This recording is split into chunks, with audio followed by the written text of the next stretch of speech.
Let us start this seminar.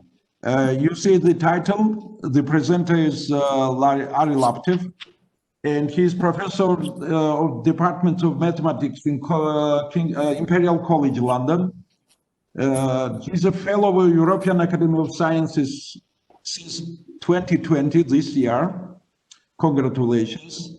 Congratulations. Tagliafier from 11 to 18, 2018, and the editor-in-chief of this of the Journal of Acta Mathematica in the same years. President of the European Mathematical Society in 2007-2010, member of Royal Swedish Academy of Sciences, council member of the London Mathematical Society, and then so on and so on. He has many titles and many achievements. Ari, we are listening to you. Thank you that you are giving the talk for us. Yeah, thank you very much. Yes, it's a lovely this presentation.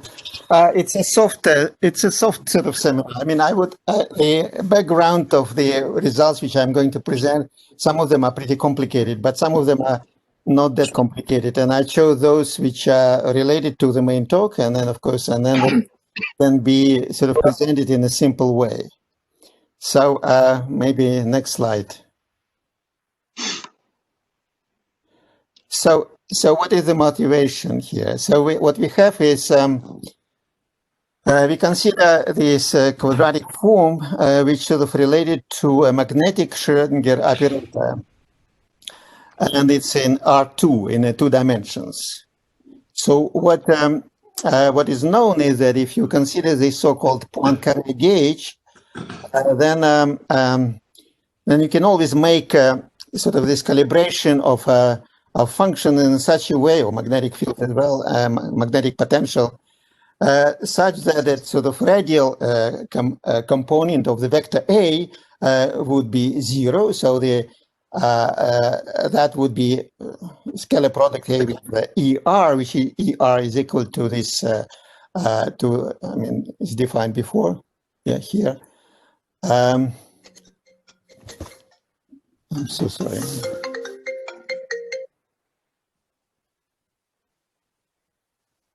Sorry.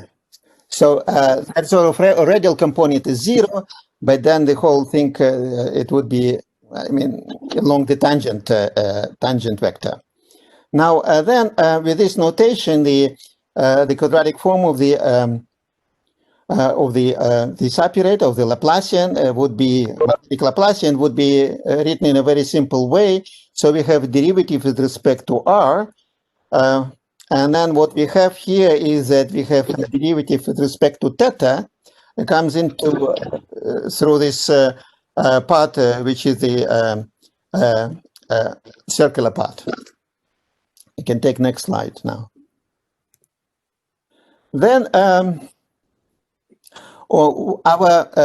one of the sort of motivation which we have here is that we consider the so-called Bohm-Aharonov magnetic field.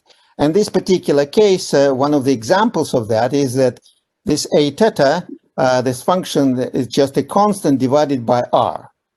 And if you look at the previous slide, and if you then maybe you can look at the previous slide, at the formula here, if you see in the part of the quadratic form involving the derivative with respect to theta, we have r, and if you substitute a theta, this function a theta, then r just disappears, and we have just a constant, right? So we can come back to the and then it would be just a constant, and this constant sort of plays important role because basically what happens is that if you consider so-called magnetic flux, that is basically this expression which is written over there, then it's constant A, and then it's this magnetic flux is independent of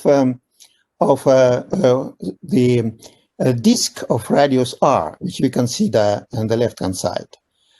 So now, and that is the reason. The reason for that is that because in 2 dimension, if you differentiate, if you take Laplacian of logarithm, then you get a, you know, it's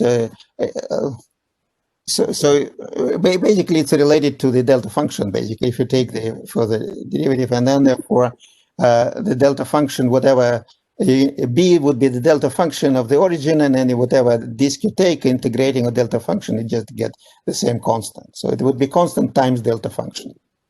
So this is a sort of magnetic Laplacian with the Bohm-Aharonov vector field. Next slide. And then there is a so-called Hardy inequality in 2 dimensions for this kind of Laplacians. So, for example, if we look at the classical Hardy inequality, then it looks exactly the same. With instead of magnetic gradient, you have just usual gradient in dimensions higher than 3. You get a dimension minus 2 squared divided by 2, the constant in front of the integral on the right-hand side. You get this constant d minus 2, d dimension, d minus 2 squared divided by 4. But if you consider dimension 2, then d minus 2 is equal to 0. So basically, classical Hardy inequality in dimension 2 doesn't exist. But what exists is that it's this minimum. If you look at this minimum a plus k, k belongs to the integers, all integers. So a is arbitrary constant, real constant. And therefore, when you consider the minimum, you just basically it's a minimal distance to the integer square. And a, of course, if a is equal to 0, then magnetic field doesn't exist. And therefore, then this minimum is equal to 0, and then we come to the trivial case of Hardy inequality in 2 dimensions. Now, how does one prove it? It's a proof is very simple. It's what you do is that you take function, arbitrary function, then you write a Fourier series of this arbitrary function, and then what you plug it into the quadratic form, and then quadratic form in this polar coordinates which we had. So the first term derivative with respect to the radius doesn't give anything; it just disappears. We can ignore it, and therefore we continue inequality writing, and then we take the derivative with respect to the angle. Then, of course, k comes down, and then we consider modular, so would be a plus k square. And then here we use the, of course, Parseval identity. And then you take the minimal value of a plus k square out, and then you use again a Parseval identity, and then you get exactly what you need. So this is the proof of the Hardy inequality. Now, so next slide, please. So we can continue with this magnetic ring. So you could see that this situation, the problem on the circle on S1 sort of appears to be interesting, and it sort of contributes. So, and that's exactly what happens with this Bohm-Aharonov magnetic vector potential. So, but we studied a much more complicated situation. But before I formulate the main statement here regarding these magnetic, so-called magnetic rings, I just want to make several remarks. So, so in this case, you know, I mean, usually magnetic field in R is sort of in R1 on a line. You can gauge it away. So what you do, you just basically multiply by the exponential function I to some integral of the magnetic vector potential, and then that doesn't change the class of functions, but what it does is that it just takes away your magnetic field. On the circle, there is a topological problem, and then you can't do that. And therefore, all these sort of effects we are going to study here I mean, are valid for the circle, but not for the real line, of course. Now, so we shall, of course, study LP norms of function psi. And then we can consider, originally we don't have to restrict ourselves to A to be a constant. It could be a 2π periodic function on the circle. And what is immediately can be seen is that actually even A could be an arbitrary 2π periodic function on the circle.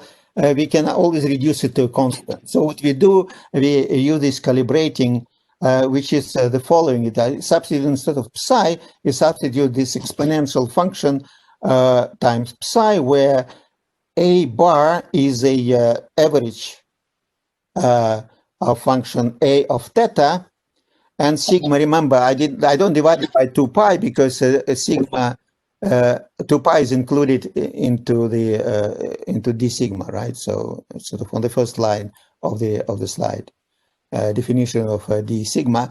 So it's average of the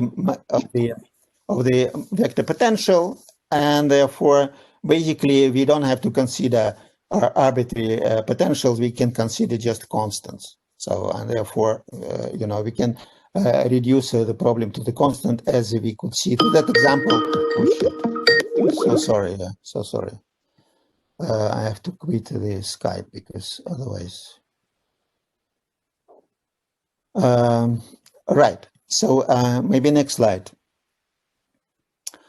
Now there is one more reduction. In fact, we can change again. If you multiply psi by this e to the power I k theta, nothing happened with the class of function. But of course, when we substitute it into the quadratic form, then ik comes down. And therefore, I mean, if we assume that our magnetic field now is a constant, then basically we can reduce the problem to the situation when a belongs to the interval 0, 1, or minus 1/2 to 1/2. But then, in fact, there is even one more reduction. In fact, everything is very symmetric with respect to plus and minus here. So we can actually reduce problem to the interval a belongs to 0, 1/2. And that is the explanation here. Again, we can have this calibration. We can multiply it by this thing, and then this identity allows us not to change anything. I mean, basically, the class function is going to be preserved, but that allows us to restrict the a to the interval 0, 1/2. Now, the main object of study is this infimum. So let's look at this infimum a little bit more careful. So what we have here is we have this magnetic quadratic form. And then we have alpha, one parameter extra alpha, modular psi square, and then we divide it by the LP norm of psi. Now, in the future, this alpha is going to play a role of a eigenvalue. And then this psi to the power LP, also in one of the examples of one of the applications, is going to play a role of LP norm of the potential.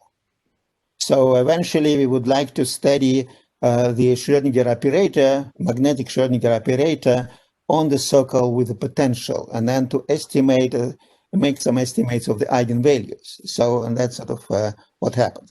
Now, let me also look at, again, just describe a little bit more looking at this expression.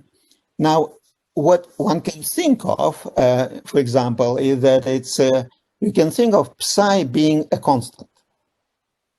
Of course, constant is perfectly all right periodic function. If you substitute constants here, what do we have? We have psi prime would be 0. Then a constant basically square, and this constant square here, it doesn't matter. LP norm you consider, or L2 norm, they just cross out, and the whole thing becomes a square plus alpha, right? Alpha, by the way, is a real parameter, of course, here. So we have a square plus alpha. So in principle, if we consider this quadratic form on constant, simply with psi is constant, then we just, this value of mu is very simple. It's just a square plus alpha. So let's look at the next slide. And our statement, which is pretty complicated to prove, is the following. It's a joint work with Jean Dalbo, Maria Esteban, and Michael Loss. And it says the following: is we consider p greater than 0. Of course, p equals 0 is a triviality. We are not really interested in it. It's just it's a very simple problem. P less than 1 also could be considered, but let's concentrate on the P less than between 1 and 2. It also could be considered, but let's concentrate it on P greater than 2. So, and then we look alpha greater than minus a square. So this minimum, first of all, the first statement is that this minimum is achieved. Okay, so minimum is achieved, but so what happens with this minimum is the following, that if, I mean, we always assume that A is from the interval 0, 1/2. Now, if this value, A squared times P plus 2 plus alpha P minus 2 is less than 1, then you have exactly this situation which I described before. Then the whole thing, mu, is achieved on constant function. And then we have this value which is equal to A squared plus alpha. This mu is equal to A squared plus alpha. So it's achieved on constant function. Now, if you have opposite inequality, then if this expression is greater than 1, then in fact mu is strictly less than A squared plus alpha. And then there is a sort of no symmetry here. This mu is achieved not on the constant function. I mean, the class of function where it's achieved, it's not easy. Now, the values of this, under this condition, we have in the second part of the theorem, it's not easy again. We only have numerics here. This expression mu A P alpha, which we have here, we can draw a graph. And that what we can prove, or the only thing we can prove is that it's, first of all, it's monotone increasing function with respect to parameter A, with respect to the magnetic field. And of course, if you have A increasing, then you are more and more far away from 0. Say you approach to 1/2, then you have a biggest value of this mu, and then that's where, in fact, when A is equal to 1/2, then the magnetic field is the strongest one, and then you can really rely on some nice inequalities, on the better inequalities. Let's go further. So let me just say a few words about how we apply it. As I say, this theorem is used to two things. One of them is to study the spectral properties of the magnetic Schrödinger operator on the circle, and that is the Schrödinger operator which we have. It's a magnetic first derivative on the circle minus v, and then of course we know that if you have a magnetic field, then it lifts up the spectrum of the operator.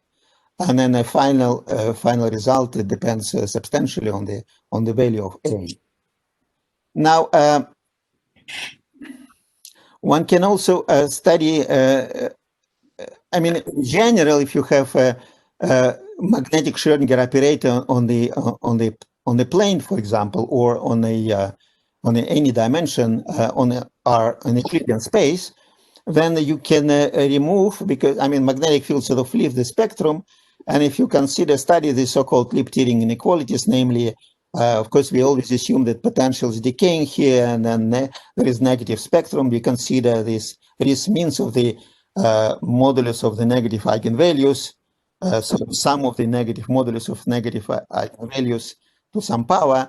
Then, of course, if you introduce magnetic field, then sort of in general you expect better constant in the estimates of this in the Lieb-Thirring inequalities, but nobody knows. There are no really examples how it works, because I mean, of course, you can say that they are better because you have diamagnetic inequality, so-called diamagnetic inequality. But so operator with a magnetic field is positive pattern. Laplacian is bigger, but how much it's not that much known about, and therefore. For us, we couldn't deal with all eigenvalues, but we were interested in the estimate of the lowest eigenvalue, namely lambda 1, the lowest eigenvalue of the appearing in the Schrödinger operator, and the so-called Keller-Lieb-Thirring inequalities. Now, one thing which we also proved is that, and this is very important, that there is a mapping. If you take a function of alpha as a mu a p for fixed a and p of alpha, then with respect to alpha, it's in a monotone increasing and concave function. Again, we don't know really this value. I mean, we of course know that at the beginning it's sort of linear, but then it sort of becomes concave. And then the only thing we can do is construct a graph, of course, of this function. Numerically, it's all very clear. And indeed, it's sort of, you can see this mapping sort of, and it goes from, so the value is from minus a squared to plus infinity. It's monotone, increasing and convex function.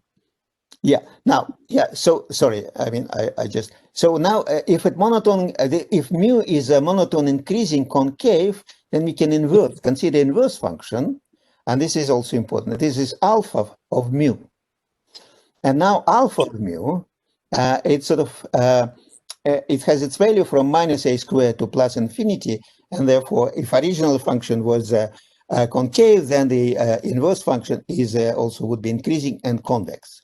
And it's a convex function of mu. So let's take the next slide. So our first corollary would be is that if you would have this,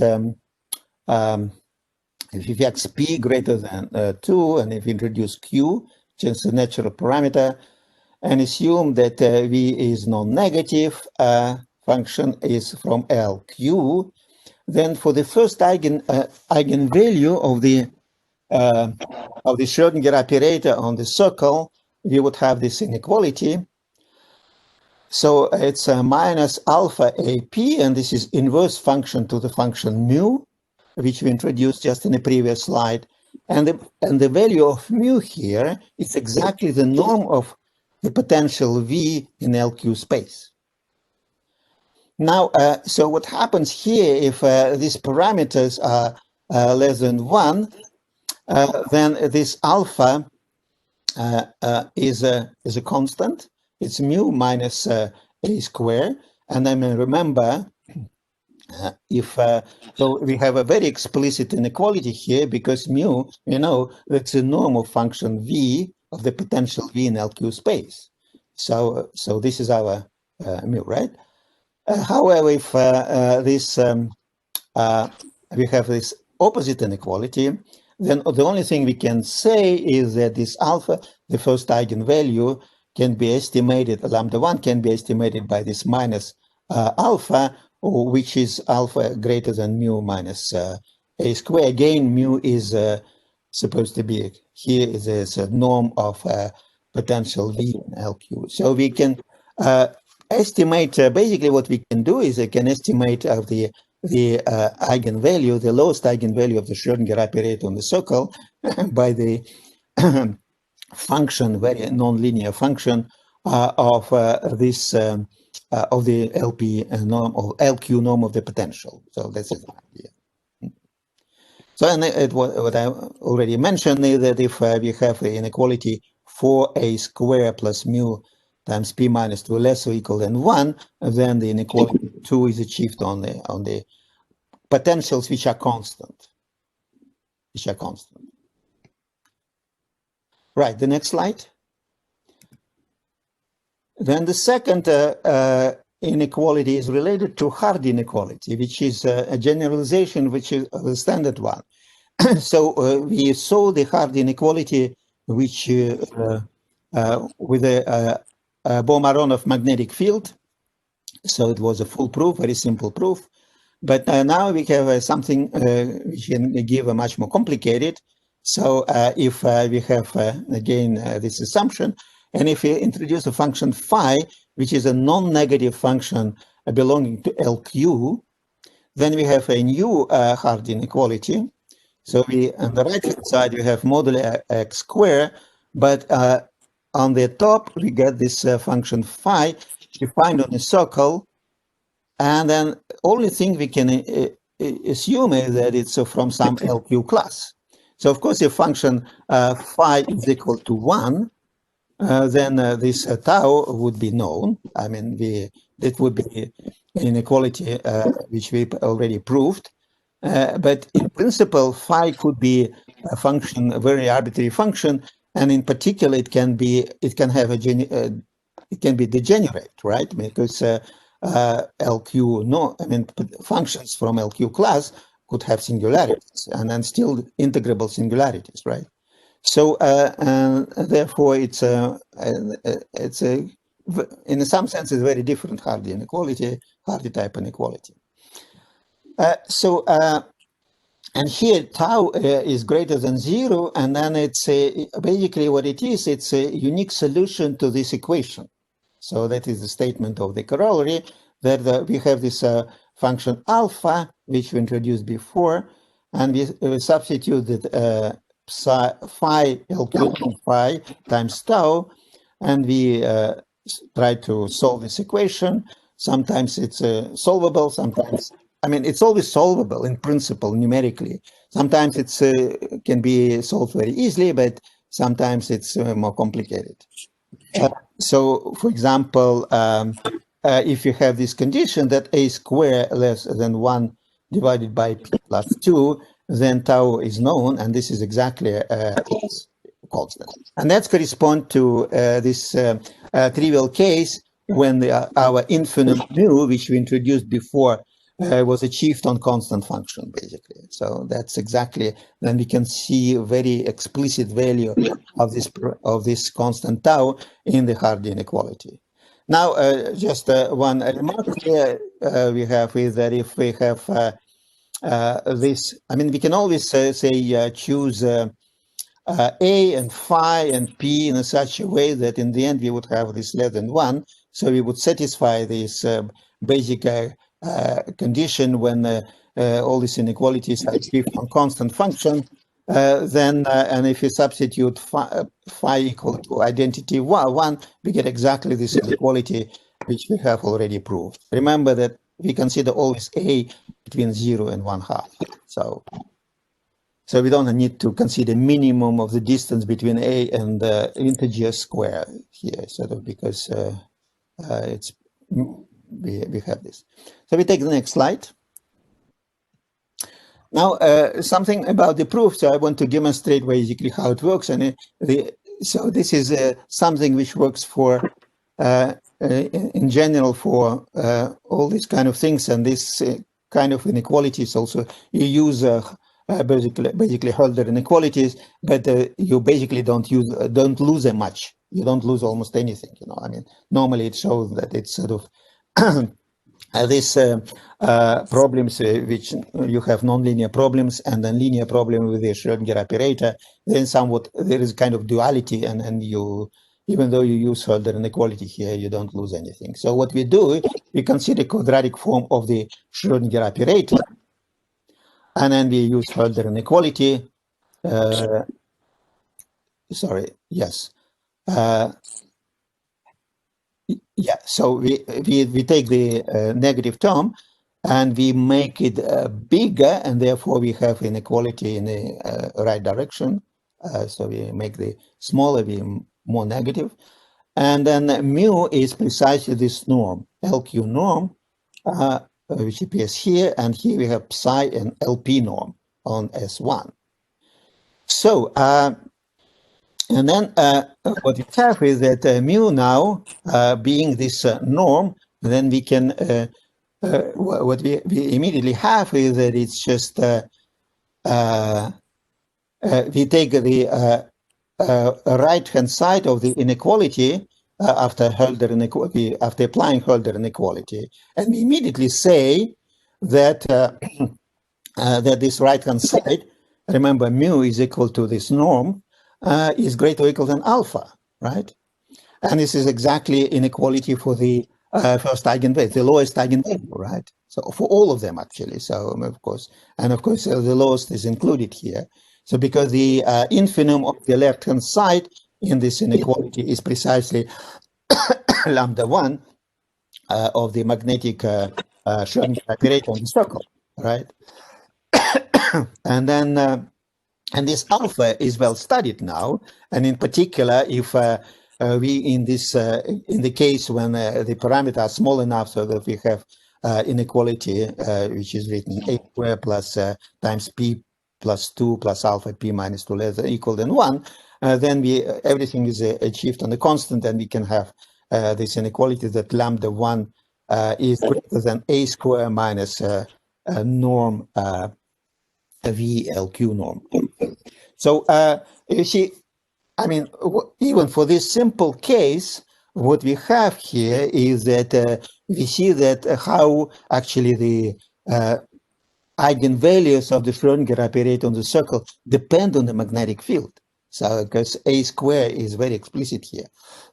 And of course, in the more complicated case, we have this alpha, which is function of the norm of V. It's a nonlinear function of the norm of V in LQ. And then, of course, its inequality would be more complicated, but numerically, it's pretty easy. I mean, because numerics here is very easily done.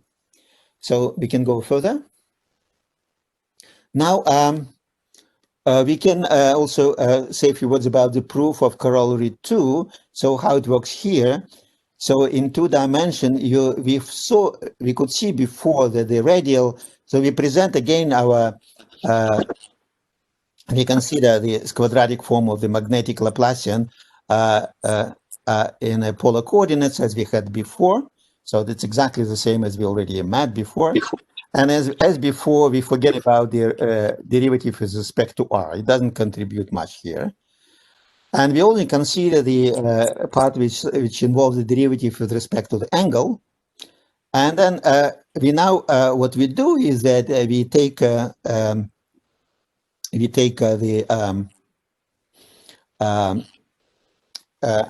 this expression which involves function phi.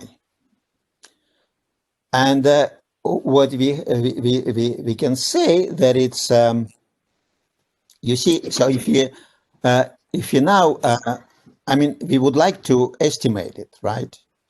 And we may what the idea is to make it 0. If you make it 0, right, then what we have is that we would have that the integral of the quadratic form, magnetic quadratic form, would be greater or equal, or actually equal to tau times phi, and then psi squared divided by r squared, of course, right? So that's exactly, if you make this left-hand side, which we now consider equal to 0, that's exactly would give us hard inequality, which we want to prove. But that is now simple, because now we reduce problem to the Schrödinger operator. We have lambda 1. I mean, we know what lambda 1 is now, because the previous corollary, that's what we estimated. We estimated lambda 1.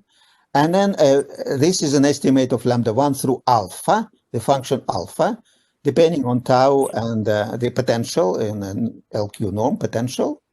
And all we have to do is that we say, well, look, I mean, this alpha, the minimal value of alpha is negative, and then it's a concave function, and it goes to plus infinity, and then at certain point, it crosses point 0. So when tau is increasing from 0 to infinity, at certain point, we make this alpha equal to 0. And that sort of provides us constant in the hard inequality. That's what it is, basically. That provides us tau, and the tau is appearing in the left-hand side of the expression, quadratic form for the Schrödinger operator. It's exactly when we want to know the constant which we know in the hard inequality, and that's what it is. And of course, in the trivial case, we know what it is. It's minus a squared. Right. So that was about the 2 applications: Schrödinger operator, the eigenvalue of the Schrödinger operator, and the eigenvalue of the and the hard inequality. The next slide, please. So now, there's other things which we sort of did together with Luca Fanelli and David Kricirik and Luis Vega was this Hardy inequality in 3 dimension. That was paper was, I think it's already published. And it sort of was, most surprising thing was that it's just, when we consider this Hardy inequality in 3 dimension with also Aharonov Bohm magnetic field, is that we have 2 terms, and both of them are short. One of them is responsible for the magnetic one, and the other one is responsible for the standard Hardy inequality in dimension 3. So, so let me just describe briefly the situation. So we consider Aharonov Bohm magnetic field with the standard rho is a cylindrical coordinates. Rho is a sort of a radius in dimension 2, and here R is a radius in dimension 3. Right. So, and then that is the Laplacian, magnetic Laplacian, which we consider. And then the statement about this magnetic Laplacian is that we have 2 terms in the Hardy inequality involving this standard term in 2 dimension and the standard term in the 3 dimension. So, sorry, Ari, is it R3 here? Here. Yes, it's all R3 here. Yes. No, I mean the way I'm circling in the first line of the theorem. Right. Yeah. It's yes, it's R3. That's right. Yes. Okay. Sorry for interrupting. Yeah, it's a misprint. Thank you. Right. Good. So again, I mean, there were many proofs before we actually. I mean, one of the point was that basically, I mean, nobody really expected that the both constant would be sharp, but somehow there was a feeling that, in some sense, there is kind of split of variation, separation of variables, but not quite obvious how to do it. But in the end, the proof became extremely simple. So let's look at the proof. Next slide. So what you do, what you do is the following. So you first introduce a polar coordinate in 2 dimension, right? So you have polar coordinate in 2 dimension. Your magnetic field would be equal to derivative with respect to rho. Rho is like square root x1 square plus x2 square, and then you leave the 3rd variable free, sort of a derivative. You don't touch it, right? So you take polar coordinates, and then of course the term which you have involving derivative with respect to the angle gives you exactly that Hardy term which we want. And then before in 2 dimension, we always throw away the derivative with respect to the radius, right? But here we don't. What we do now, we combine it with the derivative with respect to x3.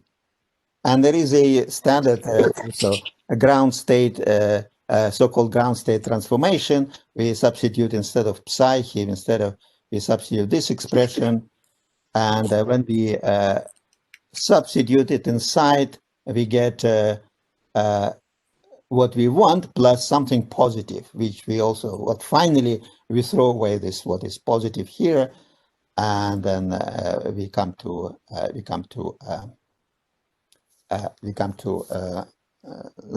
the statement. No, so okay, next slide, please.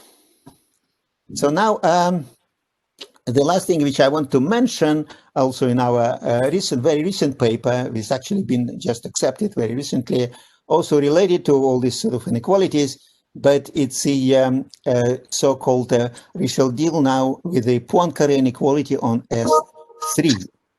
Now in S3, no, S2, I'm sorry, S2. So in S2, of course, we can't have Poincare inequality because, of course, constant on the way.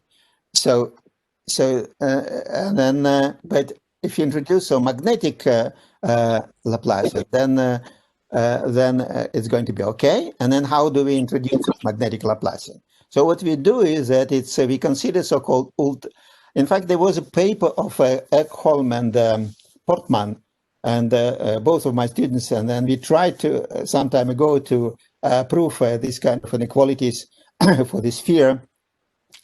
And then at that time we didn't know about ultraspherical operators on the sphere, and now we know, and it's a lot neater, it's a lot better. The result they published wasn't particular prettier, but this one is much more prettier. Now, so what we have here is that we introduce is called cylindrical coordinates on the S2. And what it is, it's just Laplacian is written as LD plus this expression with respect to the angle. And what is LD is, in this particular case, it actually is true for, here D is equal to 2, of course. So what in our, in principle, it can be done for any D. And then our LD is just simply Laplace-Beltrami operator on S2, restricted on functions depending only on Z, right? So, so what is known about LD is it has it's basically one-dimensional operator, right, on -1, 1, and it has eigenfunctions, and the eigenfunctions are so-called Gegenbauer polynomials associated with eigenvalues lambda times L times L plus D -1, where L belongs to integers.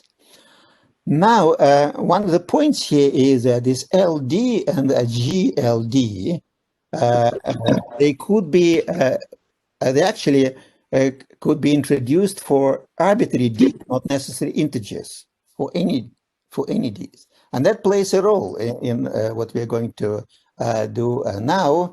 Next slide, please. So what we now, we consider the following eigenvalue problem. We take L2 F, but instead of, now on the numerator, we write 2 alpha square times F, divided by 1 minus Z square. Normally it's 1, but let's look at this one, and we make this substitution. F, which is simply 1 minus Z squared times to the power alpha, G times G. And then now this G solves a slightly different expression, which is much more related to the previous slide. So now we have a linear problem, and then you see lambda here sort of appears. If we forget about this 2 alpha 1 plus 2 alpha G, we have this ultraspherical derivatives problem, but this is also just a shift. This 2 alpha 1 plus 2 alpha times 1 plus 2 alpha is just a shift. It's of the spectrum, and that could be included into spectrum, right? So, and then what I mentioned is that now alpha is not necessarily integer, but as a instead of L2, we write L2 times 2 alpha plus 1, and then here's more or less arbitrary number, and then the eigenvalues of this operator are known, and that's what they are, and the eigenfunctions are also known, a generalization of the eigenfunctions which we had before. This function GL alpha, which we introduced before. So they're slightly more complicated, of course, but the expression is extremely simple. Yeah, sorry, but L2 was Laplace-Beltrami operator. L2 was the first derivative restricted on the function depending on Z. It was Laplace-Beltrami operator restricted on function depending on Z. So it's one-dimensional. How do you define this when it is not integer?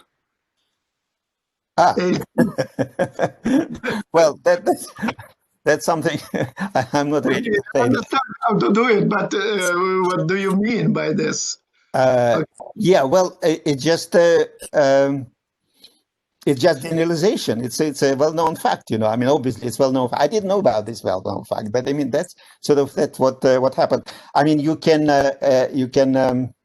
it's not easy to, probably not easy to define. Not that simple to define. One can sort of think of that in terms of the expression which we have at the beginning, right?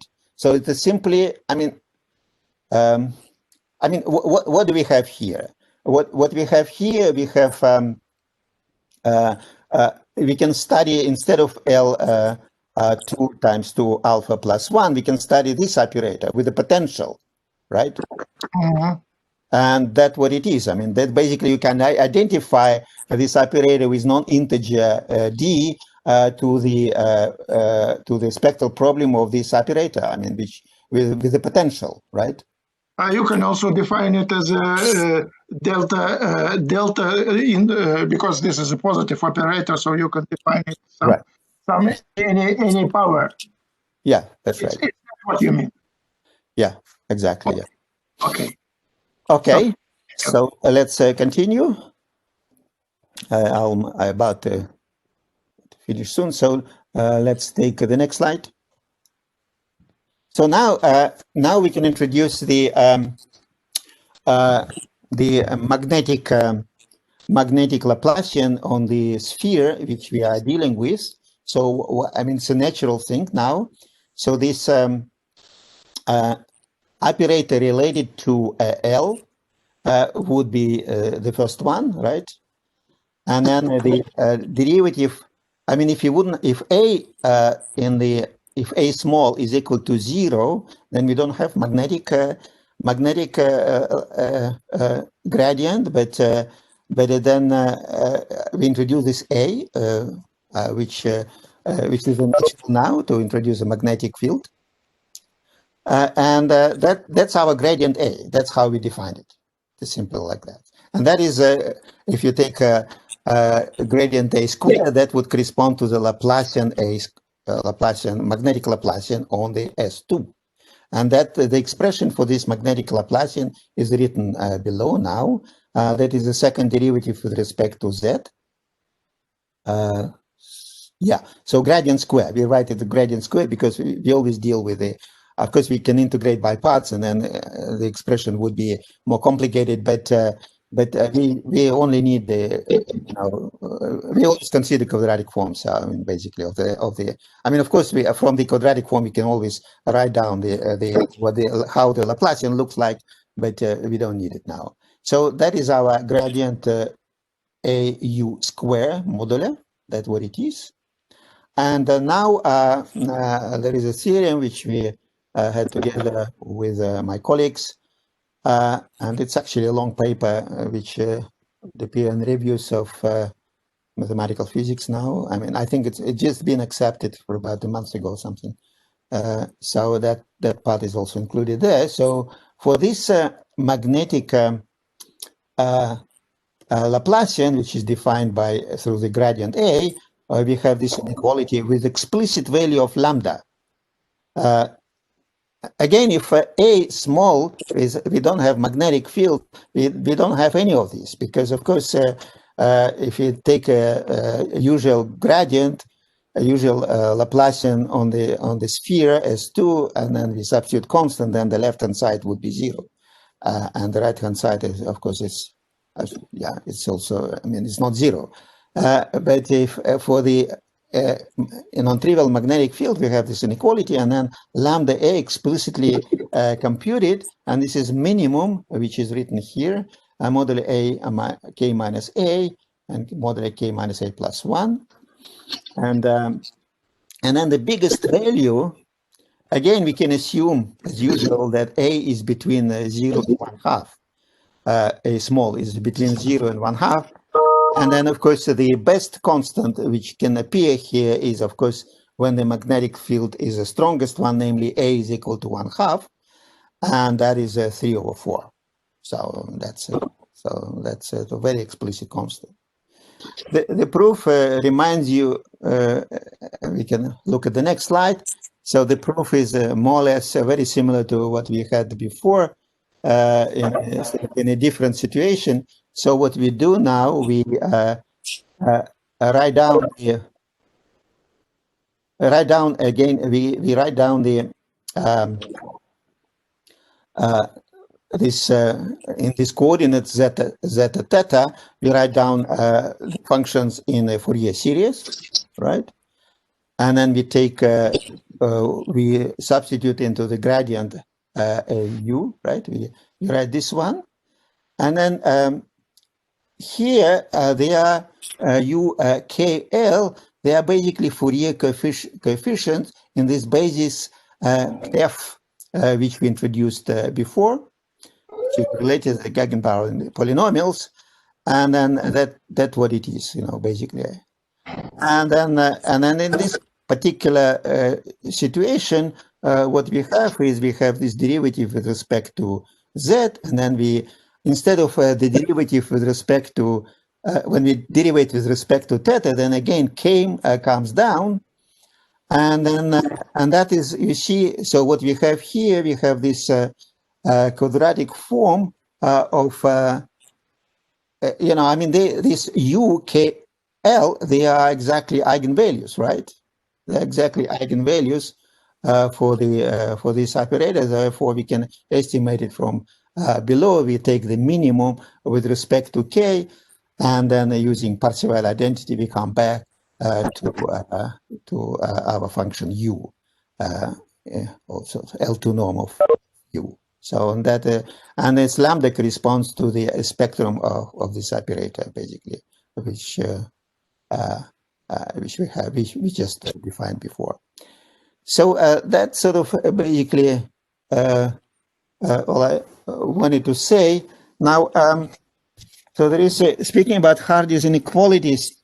So what is interesting is lately what we are sort of trying to do is that we try to consider, instead of having the magnetic fields, which obviously change the picture quite substantially, one can also consider, I mean, say in 2 dimensions, it's very similar sort of effect. You can consider as anti-symmetric functions. Now, with this anti-symmetric functions, for example, there is a Hardy inequality on anti-symmetric functions, and this is related to only in dimension 2, Hardy inequality for anti-symmetric function exists, and that is equal, and the constant is equal to 1. The Hardy constant is equal to 1, and it corresponds to the first eigenvalue of the second derivative of operator on second derivative on the circle, which is not equal to 0. I mean, the first eigenvalue is equal to 0 because it's the eigenfunction is constant, but the second is just exponential, and then the eigenvalue is equal to 1. So antisymmetry also lifts your antisymmetry property also lifts your things up, and then you get Hardy inequality, you get some other inequalities. So we now sort of thinking about some other inequalities. One of the open problems which I probably would like to mention here is that, say, in fact, I asked Elliott-Leap about it. I mean, they still didn't have an answer. I asked him about whether there is a Sobolev inequality for antisymmetric function in dimension 2. And he had a very clever example immediately, wrote to me that it's that counterexample that it cannot exist. However, I would believe that in dimension 3 and higher, you would, if you have antisymmetric functions, then your constant would be much better than the classical Sobolev constant. And that, but so I still don't know, because of course you see the extremities of Sobolev inequality, they're always radial, right? You know, they depend on radius, so they are sort of they don't really have a spherical part doesn't work really, you know, right? So well, I would think, and then how much the spherical part contributes, whether it would improve just a constant in front of the Sobolev inequality, or it would have some maybe extra additional term that improves Sobolev inequality.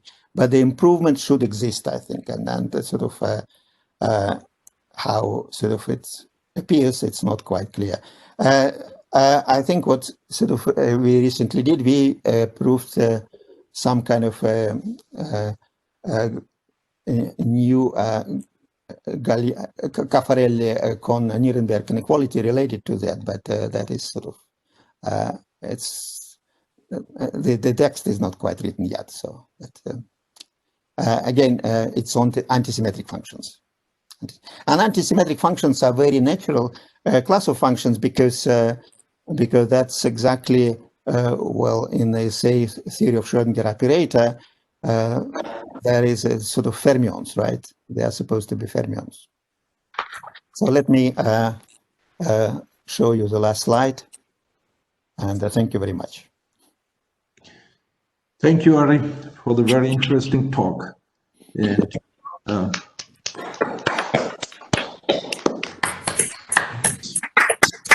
who has questions to Ari? Maybe I have a question, because you just mentioned that fermions are very natural in this respect. And what about Dirac operator? Do you have something about Dirac operator in the same direction? Not yet, but it's well, I don't know. I mean, not it's keep it in mind. And in fact, I think there is a paper which sort of involved my co-authors, namely Maria Esteban and Jean Dalbo and Michael Loss, who wrote a paper into this issue devoted for my 70th birthday. And then it's exactly about the Dirac operator and about inequalities in Dirac operator. I haven't seen it yet, but so I can't answer your question yet, but I'm sure I'm going to see it. Yes, very natural. Maybe Maria will be the one of the next presenters, and maybe you can ask this question to her. Exactly, yeah, that's what. Yes. Okay, the other question, comments? I have a question, Ari. So this, I don't know whether you can still see some. I mean, this. Let me.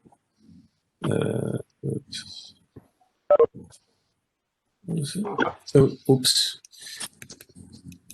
So here, for example, you have this LP norm in the denominator, which in the estimates somehow comes from Hölder inequality, right?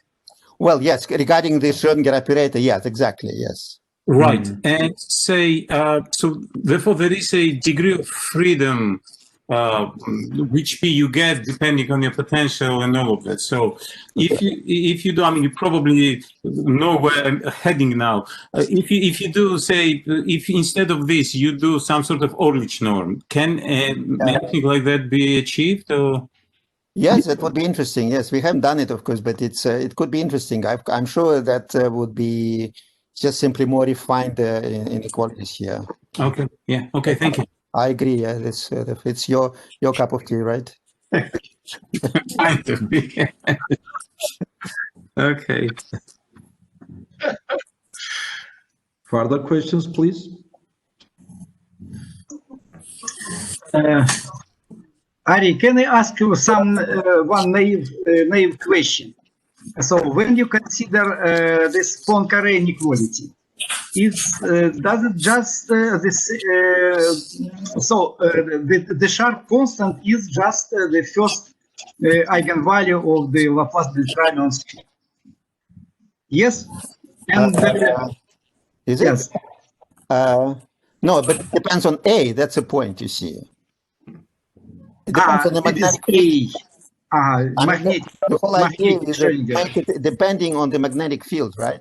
Yes, yes. I mean, of course, if you have, I would assume that if you have anti-symmetric function, then your question would be probably true. Yes, I suppose could be. Yes, if you instead of having a magnetic field, you have a condition on anti-symmetry, then probably that's what it is. Yes. Okay, and my question, this is regarding magnetic field. My question is the following: so, if you have, do you have in fact the sharp constant in this Poincare inequality? Is it sharp constant? Yes, it's sharp. Yes, and the question is, yes. Can you reconstruct this magnetic flux, this A, from this? Yes, from this constant, from this sharp constant. Yeah. I don't know. Yeah. Well, yeah. I mean, well, I suppose if you assume that you have this magnetic operator, and then I mean, from this constant, yes. I mean, it's explicit. I mean, lambda A is very explicit, right? Yes. Yeah, no, just yes, it's sort of if you have lambda A, you can find A, right? And when A is a function, is a function. Yeah, but I think it's sort of basically the same thing. You can calibrate it because basically the derivative with respect to theta, and which appears here, if it's a function on a circle, if A is a function on a circle, you can remove it exactly the same way as I did before, you know, at the beginning of the talk. And on the sphere it is.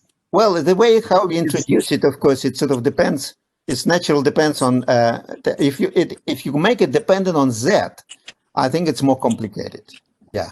If it just depends on theta, A depends on theta, then you can remove it. But if it depends on Z, I'm not sure. It's a good question. Maybe I haven't thought about it. Yeah. Good. Okay. Thank you. And some more questions? Okay. If not the case, we have to thank Ari for the very interesting talk. And Thank you. And yes, the next seminar should be on December 28th, but we decided to have a Christmas and New Year vacation, and the next seminar will be in January 11th. Okay. Okay. Goodbye to everybody, and Happy New Year to everybody. Hey, Yanis. Happy New Year. Yeah. Happy New Year to everybody. To everybody. Happy New Year.